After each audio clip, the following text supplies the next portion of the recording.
एडजी में आपका फिर से स्वागत है, आपका पर्सनल एआई ट्यूटर, जहां हम कॉन्सेप्ट्स को रटते नहीं समझते हैं। आज का एक्सटेंडेड एपिसोड है class 11 political science CBSE class 11 के chapter rights I and the Indian constitution पर। मैं हूं गौरव और मेरे साथ है स्वाति। लगभग 30 से 60 मिनट्स की ये जर्नी आराम से सुनिए। नोटबुक हो तो अच्छा, लेकिन आप इसे पैसिवली भी सुन सकते हैं। पुणे की अनन्या ने पिछले साल कहा था कि उसे राइट्स की लिस्ट याद थी, पर केस में सही राइट चुनना नहीं आता था। आज हम कॉन्सेप्ट्स, क्वेश्चंस, कंफ्यूजन्स और एग्जाम टिप्स के साथ ये स्किल बिल्ड करेंगे। बिल्कुल।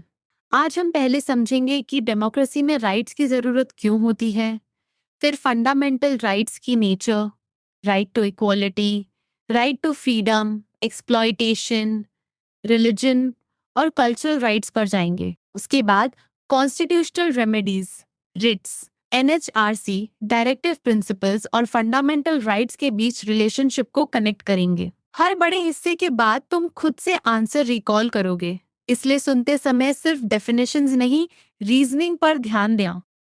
एक सिंपल लर्निंग मैप याद रखो। पहला सवाल है राइट्स क्यों चाहिए। दूसरा, कौन से फंडामेंटल राइट्स कॉन्स्टिट्यूशन प्रोटेक्ट करता है। तीसरा, वायलेशन होने पर रेमेडी कहाँ मिलेगी। चौथा, फंडामेंटल राइट्स और डायरेक्टिव प्रिंसिपल्स में डिफरेंस क्या है। और पांचवा, इंडिविजुअल फ्रीडम और सोशल वेलफेयर के बीच बैलेंस कैसे बनाया जाता है। यही चैप्टर का पूरा लॉजिकल स्केलेटन है। तो शुरुआत एक थॉट एक्सपेरिमेंट से करते हैं। अगर गवर्नमेंट के पास अनलिमिटेड पावर हो और सिटीजन्स के पास कोई प्रोटेक्टेड राइट ना हो, तो डेमोक्रेसी कैसी रह जाएगी? सिर्फ इलेक्शन होना काफी होगा या लोगों की डिग्निटी, लिबर्टी और इक्वालिटी भी प्रोटेक्ट होनी चाहिए? एक सेकंड रुककर सोचो और अपना आंसर मन में बोलो। सही डायरेक्शन ये है कि डेमोक्रेसी में गवर्नमेंट केवल बनाई नहीं जाती, उसे सीमित भी किया जाता है। कॉन्स्टिट्यूशन गवर्नमेंट की पावर्स पर लिमिट्स लगाता है और यह सुनिश्चित करता है कि सभी पर्सन्स कुछ बेसिक राइट्स एंजॉय करें। इसलिए कॉन्स्टिट्यूशन गवर्नेंस का फ्रेमवर्क होने के साथ इंडिविजुअल फ्रीडम्स की प्रोटेक्शन का डॉक्यूमेंट भी है। चैप्टर में एशियन गेम्स कंस्ट्रक्शन वर्कर्स का एग्जाम्पल इसी बात को प्रैक्टिकल बनाता है। वर्कर्स को प्रिस्क्राइब्ड मिनिमम वेजेस से कम दिया जा रहा था। सोशल साइंटिस्ट ने सुप्रीम कोर्ट में पिटिशन की और आर्ग्यूमेंट दिया कि लेस देन मिनिमम वेज देना बेगर या फोर्स्ड लेबर जैसा है। कोर्ट ने गवर्नमेंट को राइटफुल वेज दिलाने का निर्देश दिया। यहाँ एग्जाम पॉइंट है, राइट अगेंस्ट एक्सप्लॉयटेशन सिर्फ एब्स्ट्रैक्ट प्रॉमिस नहीं रहा। कोर्ट में चैलेंज होने पर कॉन्स्टिट्यूशनल गारंटी ने वर्कर्स को जस्टिस दिलाया। इसका मतलब राइट्स तभी मीनिंगफुल हैं जब उनका एक्चुअल इम्प्लीमेंटेशन हो और अफेक्टेड पर्सन रेमेडी तक पहुंच सके। दूसरा केस माचल ललुंग का है। वह अंडर ट्रायल कस्टडी में रहा। डॉक्टर्स ने उसे ट्रायल के लिए फिट बताया, फिर भी उसकी सुनवाई नहीं हुई। 54 इयर्स कस्टडी में रहने के बाद रिलीज हुआ।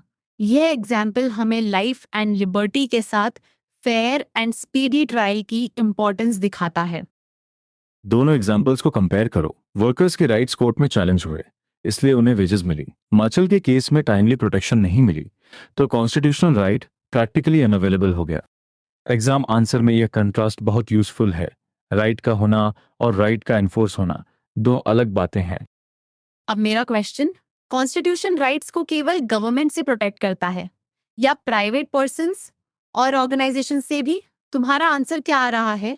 सोचो, अगर कोई प्राइवेट ऑर्गेनाइजेशन किसी व्यक्ति का राइट थ्रेटन करे, तो प्रोटेक्शन देने की जिम्मेदारी किसकी होगी? राइट्स को प्राइवेट पर्सन या ऑर्गेनाइजेशन थ्रेटन कर सकती है, लेकिन ऐसे सिचुएशन में इंडिविजुअल को गवर्नमेंट की प्रोटेक्शन चाहिए। साथ ही लेजिस्लेचर, एग्जीक्यूटिव, ब्यूरोक्रेसी और जुडिशरी भी अपने फंक्शनिंग में राइट्स वायलेट कर सकते हैं। इसलिए कॉन्स्टिट्यूशन गवर्नमेंट को राइट्स रिकॉग्नाइज और प्रोटेक्ट करने के लिए बाउंड करता है। इसी कॉन्टेक्स्ट में बिल ऑफ राइट्स समझो। कॉन्स्टिट्यूशन में सिटीजन्स के राइट्स की प्रोटेक्टेड लिस्ट को बिल ऑफ राइट्स कहा जाता है। इसका पर्पस गवर्नमेंट को इंडिविजुअल राइट्स के विरुद्ध एक्ट करने से रोकना और वायलेशन होने पर रेमेडी प्रोवाइड करना है। साउथ अफ्रीकन कॉन्स्टिट्यूशन का कंपैरिजन चैप्टर में इसी अंडरस्टैंडिंग के लिए दिया गया है। अब फंडामेंटल राइट्स पर आते हैं। फ्रीडम स्ट्रगल के दौरान राइट्स की डिमांड उठी थी और मोतीलाल नेहरू कमेटी ने 1928 में बिल ऑफ राइट्स की मांग की थी। कॉन्स्टिट्यूशन ने कुछ राइट्स को स्पेशली प्रोटेक्ट किया और उन्हें फंडामेंटल राइट्स कहा, क्योंकि वे डेमोक्रेसी और इंडिविजुअल डिग्निटी के लिए बेसिक माने गए। फंडामेंटल शब्द का मीनिंग है कि ये राइट्स स्पेशली इंपॉर्टेंट हैं। Ordinary legal rights ordinary law से प्रोटेक्टेड और एनफोर्स्ड होते हैं। लेजिस्लेचर उन्हें ऑर्डिनरी लॉ मेकिंग प्रोसेस से बदल सकती है, लेकिन फंडामेंटल राइट को बदलने के लिए कॉन्स्टिट्यूशन में अमेंडमेंट चाहिए। यही डिस्टिंक्शन ऑब्जेक्टिव क्वेश्चंस में अक्सर टेस्ट होती है। एक कॉमन मिसकंसेप्शन क्लियर करें, फंडामेंटल राइट्स अनलिमिटेड नहीं है। गवर्नमेंट रीजनेबल रिस्ट्रिक्शंस लगा सकती है। जुडिशरी एग्जीक्यूटिव और लेजिस्लेटिव एक्शंस को इलीगल डिक्लेयर कर सकती है अगर वे फंडामेंटल राइट्स वायलेट करें या अनरीजनेबल रिस्ट्रिक्शन लगाएं। इसलिए आंसर में एब्सोल्यूट फ्रीडम लिखना गलत होगा। तो quick recall, fundamental rights ordinary right से कैसे अलग हैं? पहला, सोर्स कॉन्स्टिट्यूशन है। दूसरा, प्रोटेक्शन स्पेशल है। तीसरा, चेंज के लिए कॉन्स्टिट्यूशनल अमेंडमेंट चाहिए। चौथा, जुडिशरी इन्हें प्रोटेक्ट करती है। पांचवा, ये एब्सोल्यूट नहीं, रीजनेबल रेस्ट्रिक्शंस के अधीन है। अब बिना देखे पांचों पॉइंट्स रिपीट करो। अब पहला major right, right to equality. इसका कोर है इक्वालिटी बिफोर लॉ और equal protection of laws. Religion, race, caste, sex या प्लेस ऑफ बर्थ के आधार पर डिस्क्रिमिनेशन प्रोहिबिटेड है। पब्लिक प्लेसेस जैसे शॉप्स, होटल्स, वेल्स, रोड्स और प्लेसेस ऑफ वर्शिप तक इक्वल एक्सेस इसका प्रैक्टिकल एक्सप्रेशन है। चैप्टर का स्वदेश कुमार एग्जाम्पल याद करो। शॉपकीपर ने फ्रेंड की कास्ट पूछकर उसे अलग कप में टी दी। ये कास्ट बेस्ड डिस्क्रिमिनेशन है। दूसरा एग्जाम्पल विमेन न्यूज रीडर्स का है, जिन्हें एज के आधार पर हटाया गया, जबकि सेम एज के मेल न्यूज रीडर्स अलाउड रहे। यहाँ जेंडर बेस्ड डिस्क्रिमिनेशन दिखता है। इन एग्जाम्पल्स में इशू सिर्फ अनइक्वल ट्रीटमेंट नहीं है, बल्कि प्रोहिबिटेड ग्राउंड पर अनइक्वल ट्रीटमेंट है। एग्जाम में लिखो कि राइट टू इक्वालिटी डिस्क्रिमिनेशन को हटाता है, इक्वल डिग्निटी और स्टेटस को बढ़ाता है तथा पब्लिक एम्प्लॉयमेंट में भी लिस्टेड ग्राउंड्स पर डिस्क्रिमिनेशन रोकता है। राइट टू इक्वालिटी में अनटचेबिलिटी का एबॉलिशन भी शामिल है। चैप्टर इसे इनइक्वालिटी की सबसे क्रूड मैनिफेस्टेशंस में से एक बताता है। साथ ही स्टेट टाइटल्स कन्फर नहीं करेगा, सिवाय मिलिट्री या एकेडमिक एक्सीलेंस के। ध्यान रहे, इक्वालिटी का मतलब हर सिचुएशन में आइडेंटिकल ट्रीटमेंट नहीं होता।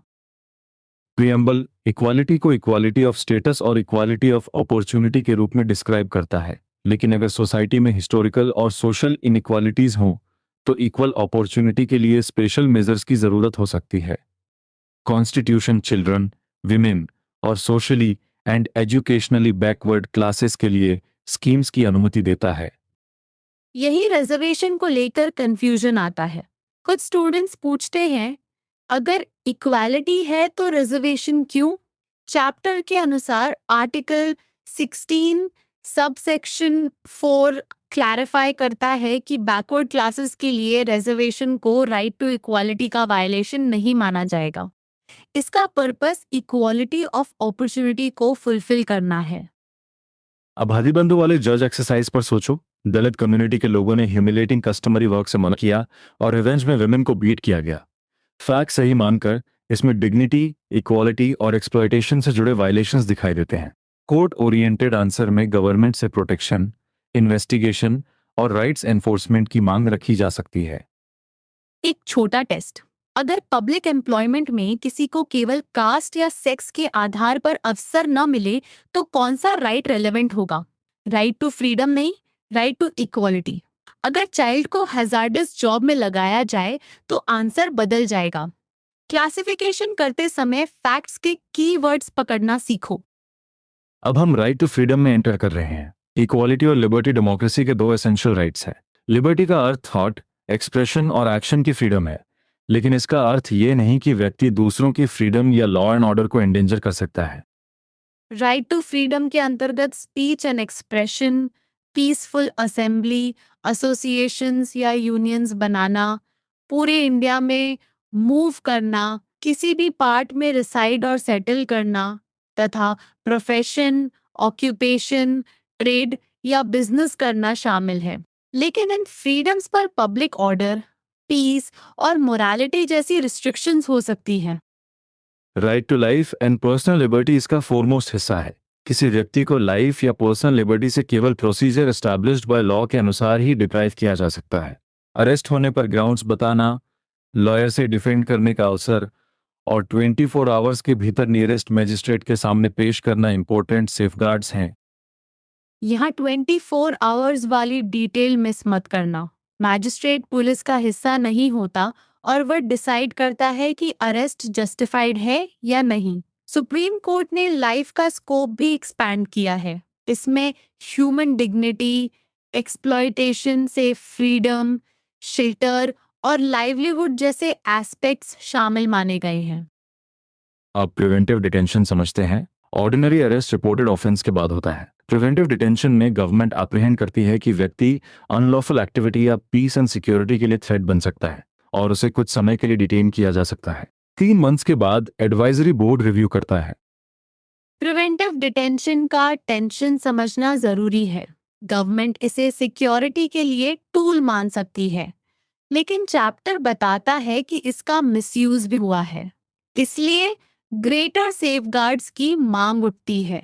एग्जाम आंसर में दोनों साइड्स लिखो। केवल इसे यूजफुल या केवल अनकॉन्स्टिट्यूशनल कहकर वन साइडेड कंक्लूजन मत दो। फ्रीडम ऑफ स्पीच एब्सोल्यूट नहीं है। पब्लिक ऑर्डर, पीस और मोरालिटी की प्रोटेक्शन के लिए रिस्ट्रिक्शंस लग सकती हैं। असेंबली पीसफुल और विदाउट आर्म्स होनी चाहिए।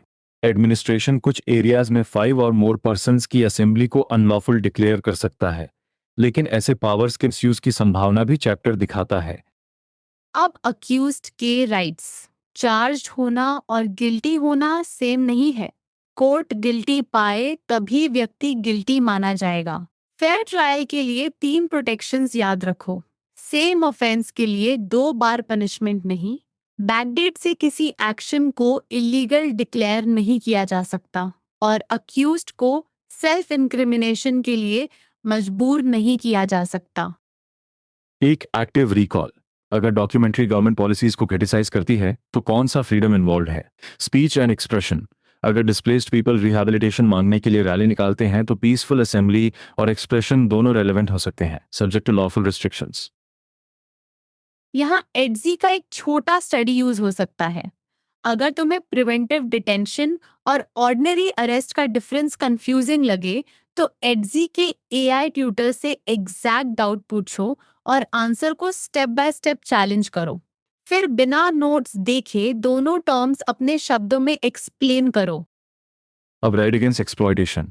इसके 2 सेंट्रल कंसर्न्स हैं, फोर्स्ड लेबर और ट्रैफिकिंग इन ह्यूमन बीइंग्स। बेगर यानी पेमेंट के बिना फोर्स्ड लेबर प्रोहिबिटेड है। चैप्टर बॉन्डेड लेबर का एग्जाम्पल ब्रिक किल्न वर्क से जोड़ता है और बताता है कि ऐसी एक्सप्लॉयटेशन पनिशेबल क्राइम है। यह राइट वल्नरेबल और डिप्राइव्ड लोगों को प्रोटेक्ट करता है।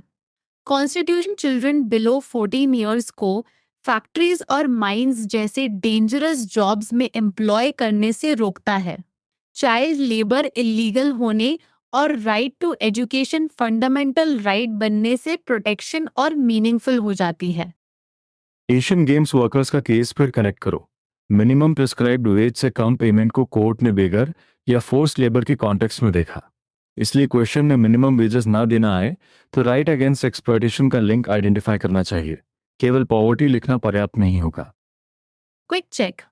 ह्यूमन बींग्स की buying and selling, unpaid force labour और हैजर्डस चाइल्ड लेबर में कॉमन आइडिया क्या है? तीनों में इंडिविजुअल की डिग्निटी और फ्रीडम का एक्सप्लॉयटेशन होता है।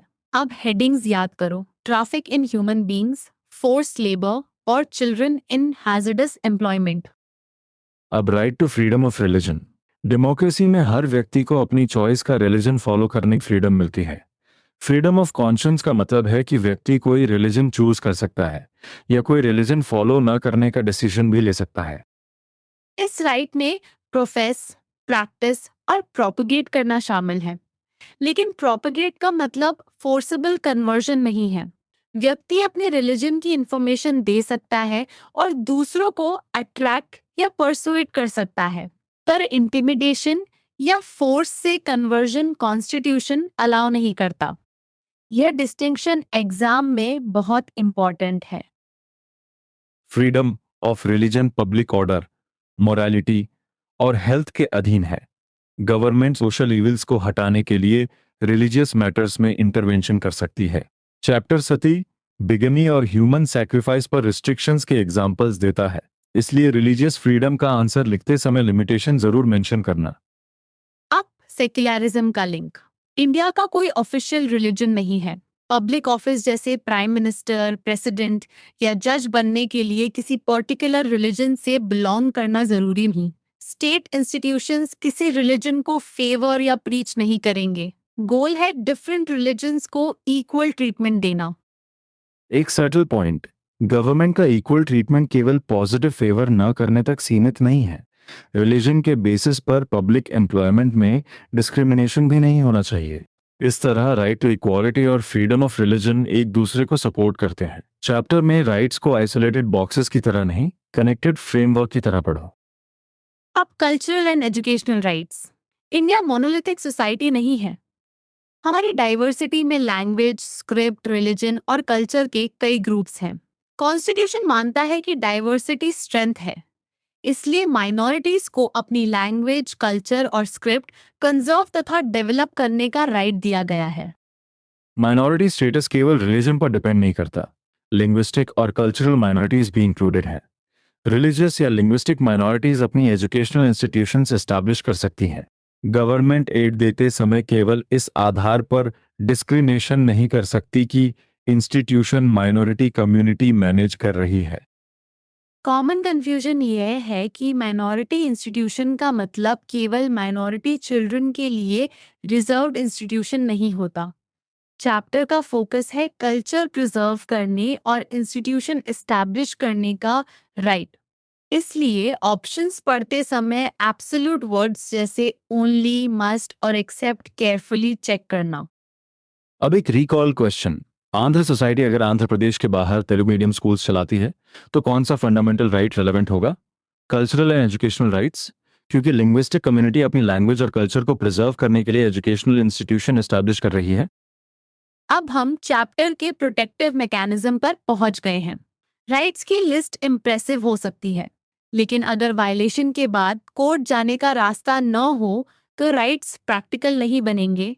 इसी वजह से राइट टू कॉन्स्टिट्यूशनल रेमेडीज को डॉक्टर अंबेडकर ने कॉन्स्टिट्यूशन का हार्ट एंड सोल माना। ये राइट सिटीजन को हाई कोर्ट या सुप्रीम कोर्ट अप्रोच करने देता है ताकि वायलेटेड फंडामेंटल राइट रिस्टोर हो सके। कोर्ट्स गवर्नमेंट को ऑर्डर्स, डायरेक्शंस और रिट्स इशू कर सकती हैं। एग्जाम में इसका कोर फ्रेम लिखो, राइट, वायलेशन, कोर्ट अप्रोच और एनफोर्समेंट थ्रू रिट्स। अब रिट्स को स्टोरी की तरह याद करते हैं। हेबियस कॉर्पस में कोर्ट कहती है डिटेन पर्सन को मेरे सामने प्रेजेंट करो और अनलॉफुल डिटेंशन हो तो रिलीज करो। मैंडेमस में ऑफिस होल्डर को लीगल ड्यूटी परफॉर्म करने का डायरेक्शन मिलता है। दोनों को मिक्स मत करना। प्रोहिबिशन हायर कोर्ट द्वारा लोअर कोर्ट को दिया जाता है जब लोअर कोर्ट अपनी जुरिस्डिक्शन से बाहर केस कंसिडर कर रही हो। को वारंटो तब होता है जब कोई व्यक्ति पब्लिक ऑफिस होल्ड कर रहा हो लेकिन लीगली एंटाइटल्ड ना हो। कीवर्ड्स हैं जुरिस्डिक्शन और अथॉरिटी टू होल्ड ऑफिस। सर्टियरारी में हायर अथॉरिटी या कोर्ट मैटर को अपने पास ट्रांसफर करने का ऑर्डर देती है। अब सीक्वेंस रिकॉल करो। Unlawful detention, legal duty, excess jurisdiction, illegal office holding और मैटर ट्रांसफर। इन सिचुएशंस को रिट से मैच करना ही बेस्ट रिवीजन मेथड है। जुडिशरी के अलावा National Commission on Minorities, National Commission on Women और National Commission on Scheduled Caste जैसे मैकेनिज्म्स भी राइट्स प्रोटेक्शन में रोल निभाते हैं। इसका ब्रॉडर लेसन है कि राइट्स एनफोर्समेंट केवल कोर्ट की सिंगल रिस्पॉन्सिबिलिटी नहीं बल्कि कई इंस्टीट्यूशंस और अवेयर सिटीजन्स की शेयर्ड प्रोसेस है। नेशनल ह्यूमन राइट्स कमीशन यानी NHRC को गवर्नमेंट ने 1993 में एस्टैब्लिश किया।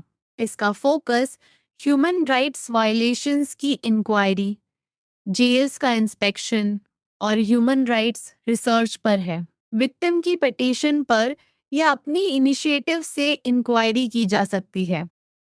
NHRC custodial death, custodial rape, disappearances, police excesses और विमेन की इंडिग्निटी जैसी कंप्लेंट्स देख सकता है। लेकिन कॉमन मिस्टेक, NHRC के पास प्रोसिक्यूशन पावर नहीं है। ये गवर्नमेंट को रिकमेंडेशंस दे सकता है या कोर्ट से प्रोसीडिंग्स इनिशिएट करने की रिकमेंडेशन कर सकता है।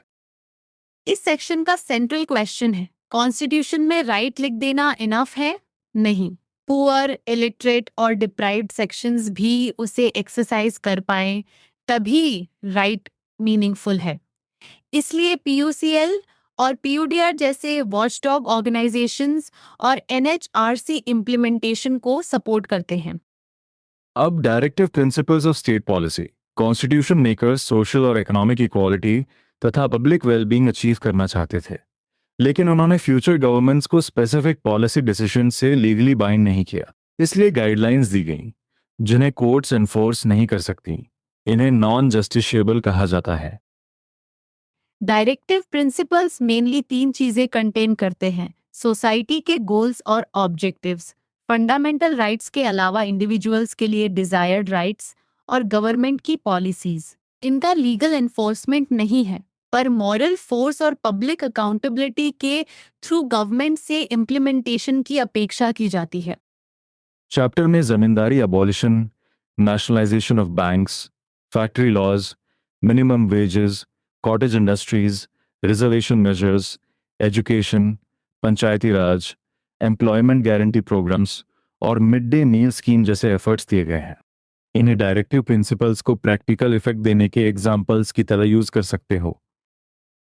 फंडामेंटल ड्यूटीज भी इसी ब्रॉडर कॉन्स्टिट्यूशनल विजन का हिस्सा हैं। 1976 के 42nd अमेंडमेंट ने 10 फंडामेंटल ड्यूटीज इंसर्ट की। कॉन्स्टिट्यूशन, कंट्री, हार्मनी और एनवायरनमेंट के प्रति ड्यूटीज बताई गई हैं, लेकिन राइट्स एंजॉय करने को ड्यूटीज फुलफिल करने पर कंडीशनल नहीं बनाया गया है। अब रिलेशनशिप को एक लाइन में समझो। फंडामेंटल राइट्स गवर्नमेंट को कुछ चीजें करने से रोकते हैं, जबकि डायरेक्टिव प्रिंसिपल्स गवर्नमेंट को सोशल वेलफेयर के लिए कुछ करने को एनकरेज करते हैं। फंडामेंटल राइट्स इंडिविजुअल को प्रोटेक्ट करते हैं, डायरेक्टिव प्रिंसिपल्स एंटायर सोसाइटी के वेलबींग पर फोकस करते हैं। क्या दोनों हमेशा कॉन्फ्लिक्ट करते हैं? नहीं, दोनों कॉम्प्लीमेंट्री भी हो सकते हैं। लेकिन जब गवर्नमेंट वेलफेयर पॉलिसी लागू करती है और कोई इंडिविजुअल राइट प्रभावित होता है, टेंशन पैदा हो सकती है। जमींदारी अबॉलिशन और राइट टू प्रॉपर्टी का डिबेट इसी कॉन्फ्लिक्ट को इलिस्ट्रेट करता है। Originally right to property fundamental right था, जिसमें एक्वायर, पोजेस और मेंटेन प्रॉपर्टी शामिल था। पब्लिक वेलफेयर के लिए गवर्नमेंट प्रॉपर्टी ले सकती थी। 1973 में सुप्रीम कोर्ट ने कहा कि प्रॉपर्टी राइट बेसिक स्ट्रक्चर का हिस्सा नहीं है। 1978 के 44th अमेंडमेंट ने इसे फंडामेंटल राइट्स की लिस्ट से हटाकर आर्टिकल 300 ए के तहत सिंपल लीगल राइट बना दिया। यहाँ डेट्स और केस को नीटली कनेक्ट करो। 1973 supreme court decision, 1978 44th amendment और फिर केशवानंदा भारती केस में बेसिक स्ट्रक्चर प्रिंसिपल। कोर्ट ने कहा कि पार्लियामेंट कॉन्स्टिट्यूशन अमेंड कर सकती है, लेकिन बेसिक फीचर्स को बदल नहीं सकती। यही अमेंडमेंट पावर और कॉन्स्टिट्यूशनल प्रोटेक्शन का बैलेंस है। एक मिनी रिकैप करें। फंडामेंटल राइट्स एनफोर्सेबल है, डायरेक्टिव प्रिंसिपल्स नॉन जस्टिशिएबल है। राइट्स इंडिविजुअल फ्रीडम और प्रोटेक्शन देते हैं, डायरेक्टिव्स सोशल वेलफेयर का विजन देते हैं। दोनों में कॉन्फ्लिक्ट हो सकता है, फिर भी डेमोक्रेटिक कॉन्स्टिट्यूशन में दोनों की कॉम्प्लीमेंट्री भूमिका है। अब exam style classification challenge, minimum wages ना देना, caste based public discrimination, hazards child labour, forced conversion, minority language school और अनलॉफुल डिटेंशन में क्रमशः कौन से राइट्स आइडेंटिफाई करोगे? अपने आंसर में केवल राइट का नाम नहीं, रेलेवेंट रीजन भी लिखना। आंसर राइटिंग में 3 स्टेप्स रखो। पहले कॉन्स्टिट्यूशनल प्रिंसिपल स्टेट करो, फिर केस के फैक्ट से उसका लिंक दिखाओ, अंत में प्रोटेक्शन या रेमेडी बताओ। जैसे अनलॉफुल डिटेंशन में राइट टू कॉन्स्टिट्यूशनल रेमेडीज और हेबियस कॉर्पस रेलेवेंट हो सकते हैं। इस स्ट्रक्चर से आंसर एनालिटिकल लगेगा, केवल मेमोराइज्ड लिस्ट नहीं। कॉमन मिस्टेक्स की फाइनल लिस्ट सुनो। फंडामेंटल राइट्स को एब्सोल्यूट मत लिखना, प्रोपगेशन को फोर्सिबल कन्वर्जन मत समझना, माइनॉरिटी राइट्स को ओनली रिलीजन तक सीमित मत करना, एनएचआरसी को प्रोसिक्यूशन कोर्ट मत कहना, डायरेक्टिव प्रिंसिपल्स को कोर्ट एनफोर्सेबल मत लिखना। और रिजर्वेशन को इक्वालिटी के ऑपोजिट मत बताना। अब पूरा चैप्टर एक चेन में बोलो। कॉन्स्टिट्यूशन पावर को लिमिट करता है, राइट्स डेमोक्रेसी और डिग्निटी प्रोटेक्ट करते हैं, फंडामेंटल राइट्स कैटेगरीज में आते हैं, जुडिशरी इंटरप्रिटेशन और रेमेडीज देती है, एनएचआरसी इम्प्लीमेंटेशन सपोर्ट करता है, डायरेक्टिव प्रिंसिपल्स वेलफेयर गाइड करते हैं, और राइट्स तथा वेलफेयर के बीच कॉन्स्टिट्यूशनल बैलेंस जरूरी है। फाइनल चैलेंज, बिना नोट्स देखे 5 रिट्स को सिचुएशन से मैच करो। फंडामेंटल राइट्स और डायरेक्टिव प्रिंसिपल्स का 3 पॉइंट डिफरेंस लिखो और राइट टू प्रॉपर्टी के 1973 तथा 1978 डेवलपमेंट्स एक्सप्लेन करो। फिर किसी फ्रेंड को चैप्टर 5 मिनट्स में टीच करो। अगर अटक जाओ, एडजी पर उसी एग्जैक्ट डाउट को सोक्रेटिक क्वेश्चंस के साथ रिवाइज करना। आज हमने rights I in the Indian constitution में समझा कि राइट्स केवल कॉन्स्टिट्यूशन की लिस्ट नहीं, बल्कि डेमोक्रेसी की प्रोटेक्शन सिस्टम है। इक्वालिटी डिस्क्रिमिनेशन और अनटचबिलिटी को चैलेंज करती है, फ्रीडम लिबर्टी को सेफगार्ड्स के साथ देती है, एक्सप्लॉयटेशन रोकती है, रिलीजन और कल्चर डाइवर्सिटी बचाते हैं, रेमेडीज राइट्स को प्रैक्टिस में लाती हैं, और डायरेक्टिव प्रिंसिपल्स वेलफेयर का मार्ग दिखाते हैं। सबसे कॉमन मिस्टेक याद रखो, फंडामेंटल राइट्स इंपॉर्टेंट है पर अनलिमिटेड नहीं। अब नोटबुक में एक 1 पेज कॉन्सेप्ट मैप बनाओ और 5 रिट्स को एग्जाम्पल से जोड़ो। बहुत अच्छा किया, और अगली रिवीजन में फिर मिलते हैं।